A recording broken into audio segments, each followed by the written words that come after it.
বস ছোট থেকে বড় হয়েছি দেখেছি সকাল সকাল মোরগের ডাকে ঘুম ভাঙে আর আমাদের এখানে কাকের ডাকে ঘুম ভাঙে।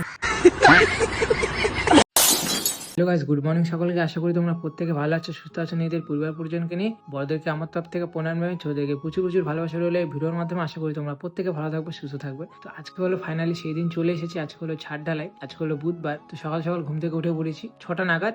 অন্য সময় কিন্তু 6টা মানে আমার কাছে না হলেও ঘুম থেকে উঠে প্রায় 2 ঘন্টা হয়ে যায়, কারণ 4টা সাড়ে 4টার দিকে ঘুম থেকে ওঠা হয়। কিন্তু এই সময় 6টার দিকে উঠছি মানে অনেকটাই সকালে উঠেছি, কারণ অসুস্থতার কারণে 8টা সাড়ে 8টার দিকে উঠা হয়। আর দ্বিতীয়ত খাওয়া দাওয়া করে সারাদিন রেস্ট করাই কাজ, শুয়ে থাকা, কেননা বসতে আমি সেভাবে পারি না এখনো ঠিকঠাক ভাবে, সে কারণে একটু সমস্যা হয়। আর দ্বিতীয়ত এখন একটু বাইরের ভিউটা তোমাদের সঙ্গে শেয়ার করব।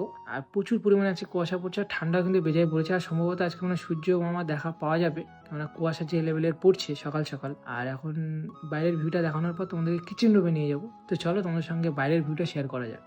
বস ছোট থেকে বড় হয়েছি দেখেছি সকাল সকাল মোরগের ডাকে ঘুম ভাঙে আর আমাদের এখানে কাকের ডাকে ঘুম ভাঙে।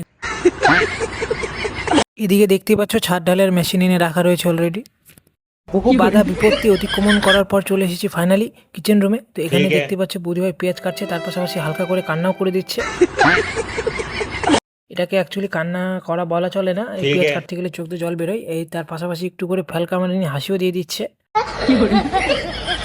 এদিকে প্রায় ঘন্টাখানিক হয়ে গেল, ডাল সিদ্ধ বসানো হয়েছে, এখনো পর্যন্ত সিটিই পড়ে না। তো তোমার সঙ্গে দেখা হচ্ছে এই নেক্সট পার্টে।